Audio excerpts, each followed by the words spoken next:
This may be relatable to you if you've got a bunch of PDF sewing patterns and embroidery designs stashed away on your computer. I'm going to be showing you how to back up those files for free.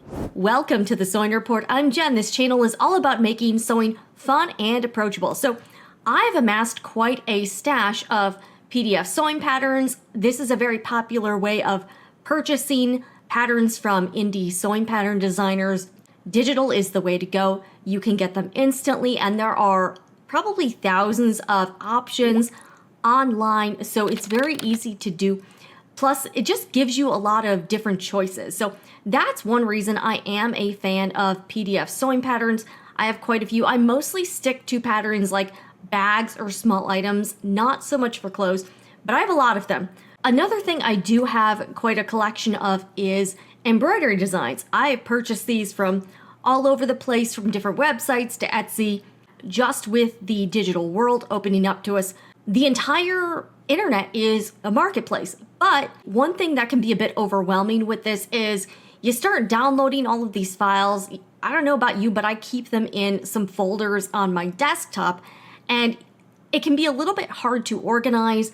And then you also have to think about what happens if something goes wrong with my computer. My hard drive gets fried, or maybe there's a fire or something else catastrophic. You want to have a digital backup for all of those files. So I'm going to show you my method of doing this. There are many different ways to accomplish this. It's called cloud storage, basically, and it's storing your files electronically on the internet. So I do like to have a backup just in case something happens to my computer. You never know. Life happens. I'm also kind of cheap, and I like the price of free, which is how much this particular method costs. All right, so let me bring up my screen here. So this is my desktop, and you can see I've got a file just with a bunch of different embroidery files. I've got folders in here. I've got standalone files.pes, that's the brother file type. I've got different working files from my embroidery software. I've got some PDF like previews, and often when I'm downloading different files, they'll send you a folder with like a bunch, especially if it's like a font, you'll get like 87, different letters and sizes and all that stuff. So this is my embroidery files. I also have a bunch of PDF patterns here. So this is just stuff I've downloaded over the years. I've got quite a few. I'm not huge on PDF files for clothing just because I don't really like the idea of printing out 18 pages and then having to tape them together.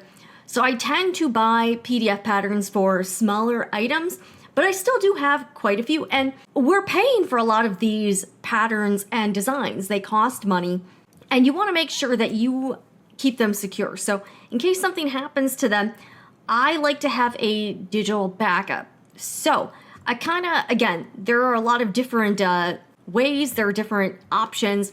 The one I personally use is Google Drive. Now, if you have a YouTube account or a Gmail address, like for your email, you already have a Google account.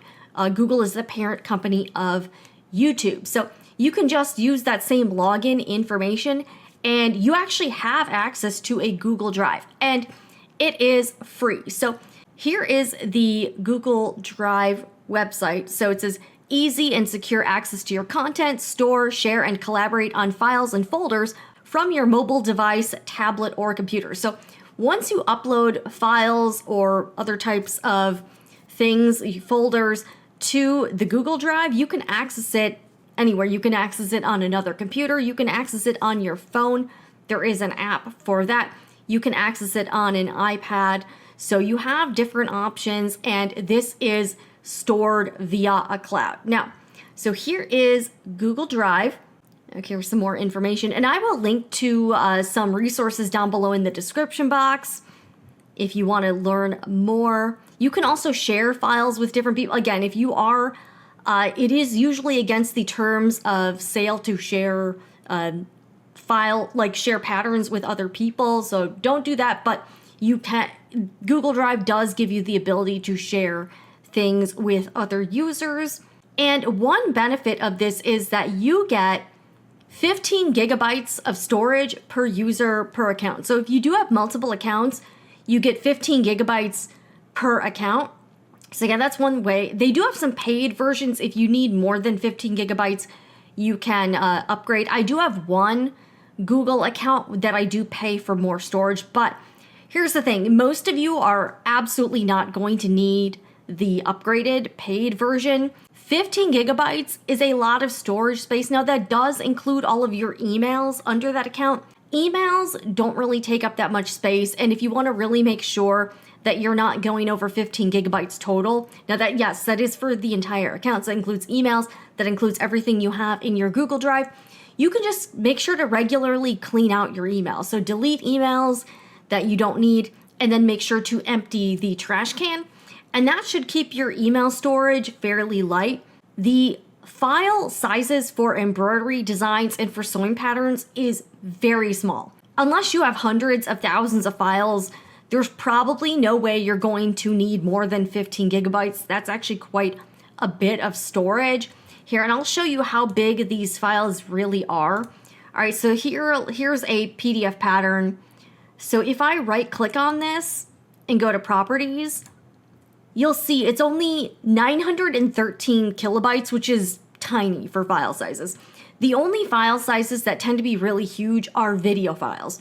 So as long as you are not storing video files, you're gonna have a hard time getting above 15 gigabytes. So these files are very small, so you really shouldn't have a problem unless you're doing like crazy amounts, which again, most of us really aren't. We might have like a couple hundred patterns or designs, that type of thing. Here, and I'll go to the embroidery file here. Let's see here.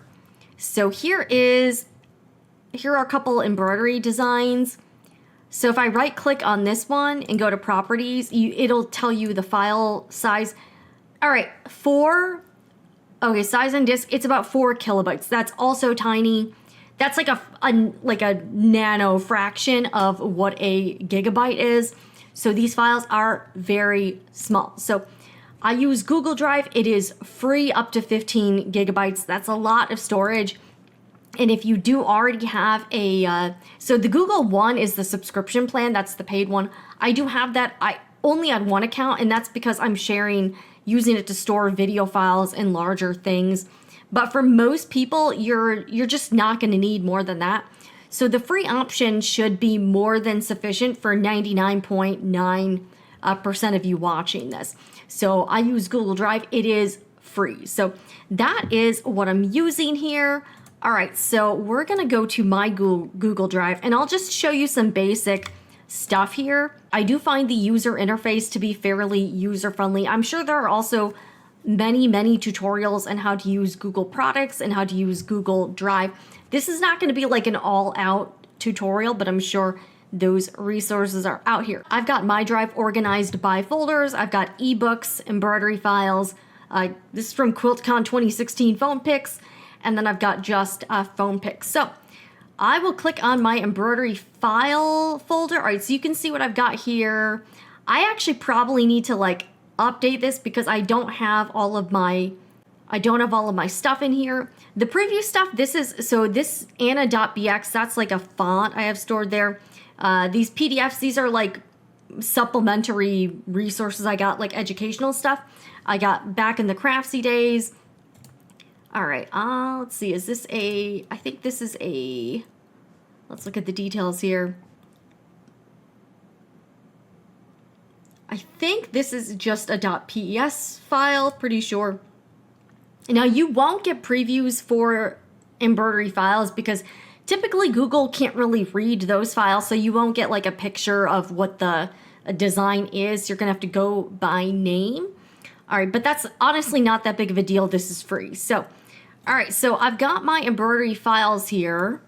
So say I wanted to transfer design. All I have to do is drag and drop it into the folder. So I'll show you real quick how to transfer a file into your Google Drive. All right, so I've got the folder open. This is embroidery files. All right, I'm gonna take this baby zebra applique file. Oh wait, that's not the actual file. Okay, let's do this merry and bright with ornament thing, all you have to do is click it, single click with your mouse, and then just literally drag and drop. So you see it says drop files to upload them to embroidery files. So this will upload it to this particular folder. So I'm just showing you one example here, but again, it's pretty simple. Okay, so the upload is here. Okay, so here is the, I think this is it. Let's see here. Details. Okay, so that, okay, so yeah, opened September 1st, 2024 by me. Okay, so that is how you transfer individual files. The next thing we'll go over is creating a folder and then transferring a bunch of files at once. So I'm going to click new and then new folder, and we'll call this PDF sewing patterns. So we'll create the folder here. It created the folder. Let's click on this, and then I'm going to upload all of my files from this folder on my desktop. So I'm going to click on the upper left side here, scroll all the way down. I'm going to hit shift. So if you hit shift and then click again, it will select all of the files in this folder. All right, and then I'm going to try to drag and drop here. So you just have to click, drag, and then drop in here. And this is uploading 72 different things. So it's uploading one folder and then a bunch of different files. And now I have all of my files, and then I've got all of my embroidery designs backed up to Google Drive. So this is just sort of extra security that you have all of your files in a place other than your physical computer. This method is free. It's pretty easy to use. And if you have a YouTube or Gmail account, you actually already have a Google account and you can get into Google Drive. So it doesn't take very long. Again, these files are fairly small. All right, so now all of my files are backed up to Google Drive. And again, this is free, 15 gigabytes of storage. And again, it's just a good way if you want to have some extra peace of mind. You don't know something could happen to your computer. This is just another thing you can do. And that way you have digital access to all of your files and your embroidery designs, but you also have them on your computer as well. So you've got digital storage online as well that you can access from any device just in case. This is also good, say you get a new computer and you want to transfer files that way. So you can actually use Google Drive just to transfer files or share files between devices. That's another thing you can do. So that's just a quick tip from me, Jen, here at the Sewing Report, on a free way to back up all of your PDF sewing, quilting, whatever patterns you have, and also your embroidery design files. It's free. It's called Google Drive. Anyways, I hope you found this video helpful. Be sure to follow me here at the Sewing Report for more videos and tips and tutorials. I will see you again in the next one. Check out some of my other videos here. I'm Jen with the Sewing Report. I'll see you again in the next one. And remember, whatever you're doing, make it fun.